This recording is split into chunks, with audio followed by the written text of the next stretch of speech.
Salut mes petits lapins, j'espère que vous allez bien. Il fait chaud dans notre pays. En tout cas, on a du soleil. Ça, c'est une bonne chose. Vous savez pourquoi. Alors voilà, donc j'ai mis un petit post dans l'onglet communauté de Projet Liberté pour vous montrer ce magnifique treuil que j'ai récupéré. Alors comment ça s'est passé? Parce que c'est toujours intéressant ces histoires, comment est-ce que je récupère les trucs, ça vous donne peut-être des idées. Alors du coup, je sais plus, c'était avant-hier, il y a Roland qui nous a demandé si on pouvait prêter le matador à Michel pour qu'il tue son cochon. Oui, c'est des histoires un peu comme ça, c'est le téléphone arabe chez nous aussi. Oui, en plein notre pouvoir, si ça marche. Le grand remplacement n'a pas de limite. Bon, je plaisante. Ah putain, il y en a qui ont hurlé là. Oui, bon, alors du coup, on a d'abord demandé à Thomas si on pouvait bien prêter le Matador à Michel, donc il était d'accord, il n'y a pas de souci, on a racheté des cartouches quand même. En fait, c'est trop bien parce que Thomas, il reste chez lui, tu sais, c'est un actionnaire, il prend les dividendes, c'est-à-dire que son Matador il tourne, et lui, il récolte une bouteille de vin, un pâté, sans bouger de chez lui, c'est un trader en fait, Thomas, c'est un trader de la campagne. Bon, enfin, en tout cas, on est allé chez eux hier. Et je lui ai donné le matador. Alors je pensais que c'était moi qui allais l'utiliser, mais il a voulu le faire. Alors c'était bien parce qu'elle était vraiment très tranquille cette cochonne là. C'était un cochon, pardon, un cochon castré, il était très tranquille. En tout cas, Michel, il a bien voulu utiliser le matador, ça s'est très très bien passé, il l'a pas loupé. Et puis après, derrière, comme vous avez vu chez Roland, Palan sur tracteur, on lui a mis un petit coup de jet d'eau parce qu'elle était quand même pleine de boue et on a attendu que ça sèche un peu, la paille, tout comme il faut. Et donc après, je me suis proposé, ce que j'avais bien envie aussi, de lui filer un petit coup de main pour la découpe, tout ça.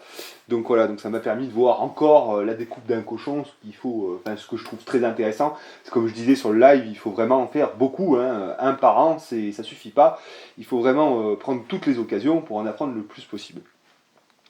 Et dans cette ferme, c'est que moi, vous savez, treuil, j'aimerais bien en avoir un depuis longtemps. Et puis il y avait un treuil comme ça. Je suis putain, mais il est joli ce treuil là, il te sert à quoi et tout. Mais innocemment, hein, j'avais pas l'idée derrière la tête, faut pas me prendre non plus pour un marboulin. Hein. Et il me dit, ah mais ça c'était pour curer l'écurie, c'était fait un système de grosses raclettes pour curer son écurie avec ça. Et finalement, ça allait pas. Il me dit j'ai acheté un tracteur qui fait bien la. Parce que le tracteur, je sais pas, je vous l'ai déjà dit que c'était bien quand on est à la campagne d'avoir un tracteur pour. Je sais pas, par exemple, quand on a des vaches, quoi, il paraît. Bon, enfin bref, il me dit j'ai plutôt acheté un autre tracteur avec une caisse qui va bien et tout. Enfin bon, bref. Et il me dit mais il sert plus à rien celui-là. Et il me dit bah tu le veux? Je dis bah c'est si gentiment proposé. Moi je vais pas dire non, hein, c'est mal me connaître. Mais je dis bah écoute, oui, je veux bien. Il me dit par contre, il marche plus. Ah oui, mais je dis, mais ça c'est rien, t'inquiète pas, je vais regarder. Et puis il était un peu gêné parce qu'il pensait me faire un cadeau empoisonné. Moi je savais très bien que j'allais réparer, mais bon. Donc il a été très gentil. En plus il nous a payé le repas, il nous a payé l'agnole, enfin tout quoi, la vie quoi, enfin, normal quoi. Je suis reparti avec ce treuil. Et en ayant passé une très bonne journée aussi, en compagnie de ces gens qui sont extrêmement gentils, et ça m'a fait beaucoup de bien, quoi. C'est vraiment, alors là, ça fait vraiment du bien, quoi. T'es dans une ferme, tu bois, tu manges, tu tues un cochon, enfin, ça c'est la vie, quoi. Enfin, il faut y vivre, ça, parce que vous savez pas ce que vous manquez, sinon. Hein. Ah ouais, vous savez pas, hein, sinon, hein, vous savez pas. Hein. Enfin bon, voilà. Et du coup, j'arrive ici, et puis je me penche un petit peu sur cette chose-là. Et je trouve assez facilement la panne. Ce qui s'est passé, c'est que il avait tiré peut-être un peu trop. Vous voyez, ça c'est la télécommande, hein, de lever. Et dessus, je vais vous expliquer après. Dessus, on a un arrêt d'urgence et le bouton pour lever ou descendre le treuil. Et je me suis aperçu que ce câble avait été tiré très fortement. Il était sorti du presse étoupe. Hein, ça, c'est le presse étoupe. On va rentrer dans la partie technique maintenant. Donc ça, c'est le presse étoupe. Et donc le câble s'était démis de ça. Et donc je me suis dit là, à mon avis, c'est que ça a forcé un peu là-dessus. Et donc, j'ai ouvert le boîtier électrique. Hein, voilà, donc en fait, ça se présente comme ça vient là-dessus. Et je me suis bien aperçu que y avait des choses qui avaient été tirées. Par exemple, ces interrupteurs de sécurité, on va en parler après, ils étaient plus du tout à leur place. Et puis, il y avait des fils qui s'étaient débranchés aussi de force des dominos. Donc voilà, donc là, je me suis dit, c'est normal. Hein, s'il y a des fils qui font plus contact, ça peut pas marcher. Voilà. Et donc voilà, donc ce qui se passe quand on a du matériel comme ça, c'est qu'il faut soit on a un schéma, vous allez voir que c'est génial, hein, et ça c'est bien quand on a un schéma. Donc là, je vais vous le dire, hein, le schéma, vous voyez, il est à l'envers de la boîte.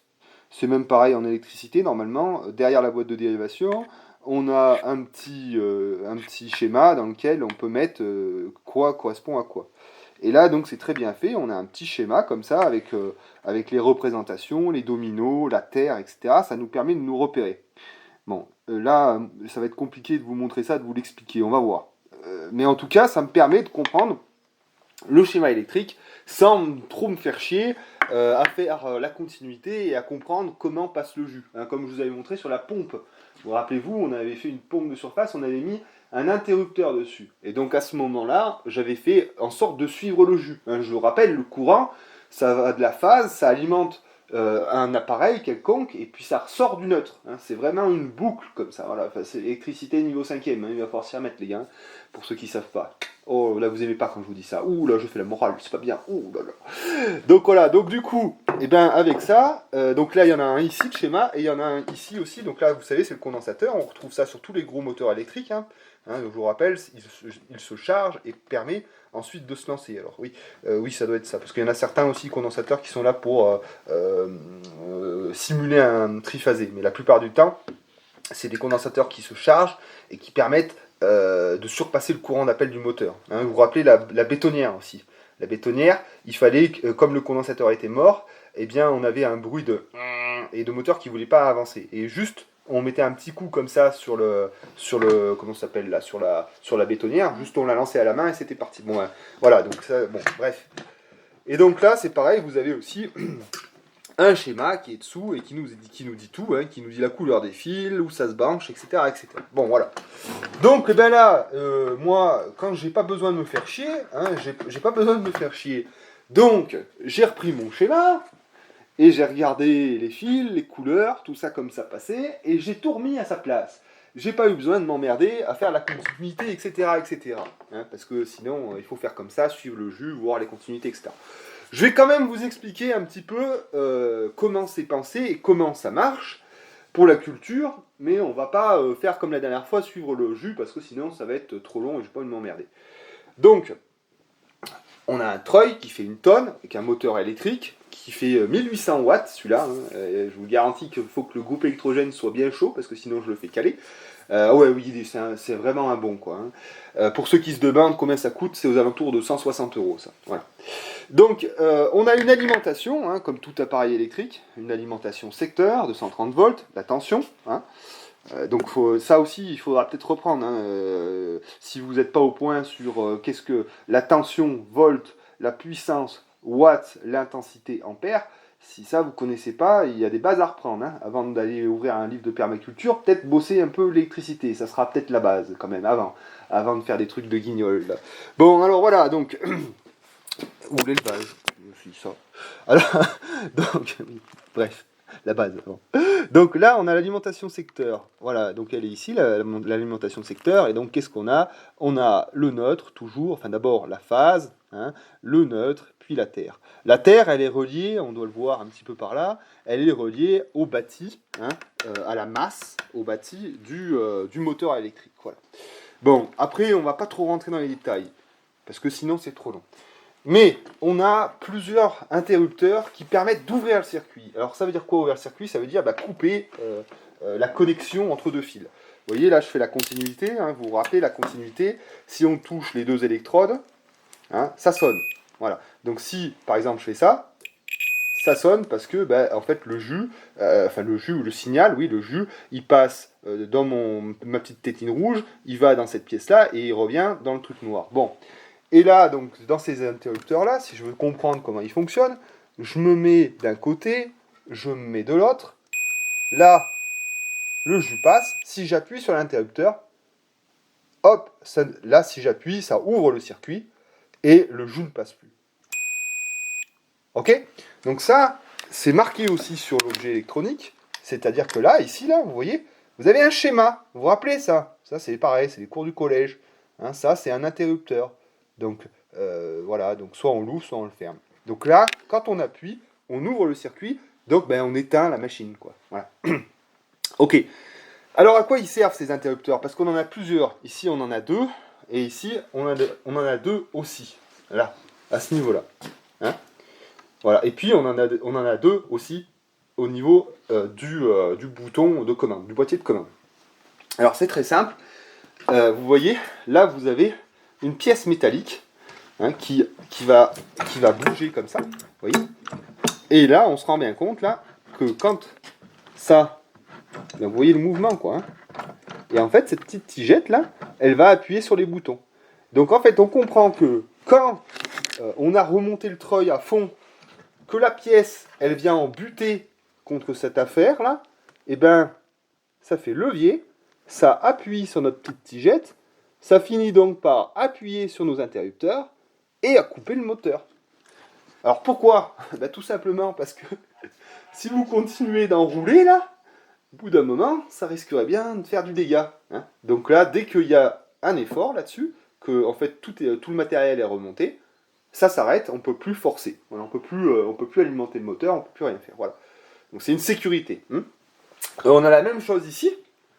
Là, ici, on a pareil, un levier là, vous voyez? On a un levier avec un ressort qui est là, je vais pas pouvoir le montrer, mais parce que là, on est enroulé à fond, mais qui va de pair avec cette pièce ici là. Donc en fait, quand on déroule le câble, cette pièce là, elle se rapproche de l'anthrax en fait, enfin du rouleau sur lequel est enroulé le câble. Et quand ça se rapproche, avec ce ressort, ça commande l'avancée de cette pièce plastique. Donc cette pièce plastique, plus on va dérouler, plus elle va se rapprocher des interrupteurs, jusqu'à un moment, elle va appuyer sur ces interrupteurs, et donc ouvrir le circuit, et empêcher donc qu'on déroule plus.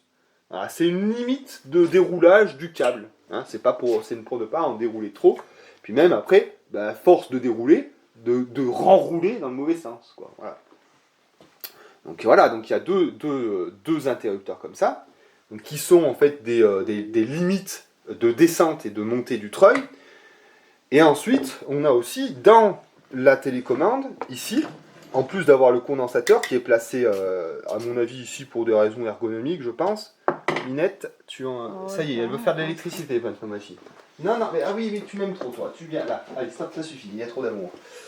Et donc là, on a aussi deux interrupteurs qui vont permettre de couper encore une fois le circuit. Donc là, c'est un bouton d'arrêt d'urgence. Vous savez, c'est les boutons coup de poing. Et donc là, quand j'appuie, eh bien, ça appuie donc sur ces deux interrupteurs derrière. Ça les ouvre. Et donc, on ne peut plus faire marcher le moteur. Pour pouvoir avoir de nouveau un appareil qui fonctionne, on déclenche, ou déclenche, je sais pas, le bouton coup de poing, l'arrêt coup de poing, et on est bon. Voilà, je vais pas aller beaucoup plus loin parce que sinon ça serait encore qu'on va se prendre la tête sur le schéma. En tout cas, pour des novices, vous avez les schémas, vous avez juste à lire. Donc ici, regardez, juste très rapidement, vous voyez là, ce symbole ici, là, c'est le symbole de la Terre, et ça va nous permettre de savoir dans quel sens on le tourne, ce machin. Donc le symbole de la Terre, c'est simple.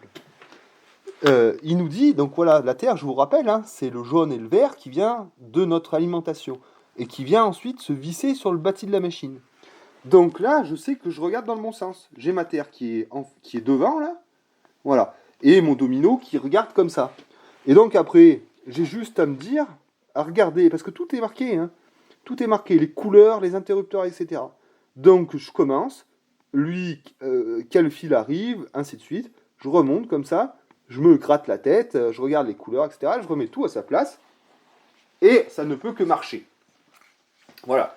Donc maintenant, ce que je vais faire, c'est que je vais tout remonter, on l'a testé, on l'a renroulé, il marche bien. Mais avant, pour vous faire une démonstration, je vais absolument tout remonter, remettre ces organes de sécurité correctement, et ensuite on fera un essai, pour vous montrer que c'est tout bon, et que du coup, on a un treuil qui marche pour 0 €. Et oui, et voilà, et oui, pour 0 comme ça, 0 €. Voilà. Et donc, la morale de l'histoire, c'est quoi? C'est qu'avant d'acheter des trucs comme ça, de distribuer l'argent partout. Je le fais aussi, bien sûr, j'achète des choses neuves. Et évidemment, c'est pas toujours qu'on a des bonnes choses comme ça. Mais des fois, il vaut mieux prendre son temps. Quand on n'en a pas besoin tout de suite, que c'est pas une nécessité absolue, il faut se laisser le temps. Et vous voyez, après, on trouve des petites opportunités comme ça, et voilà. Ça ne m'a rien coûté. Et j'ai eu ça pourquoi, Agnès? J'ai eu ça pourquoi? Pour plein de choses, mais là, comme ça. L'isolant, pareil, c'était un coup de fusil. Il y a eu quoi comme matériel comme ça? On en a eu d'autres, mais bon, Je me souviens plus.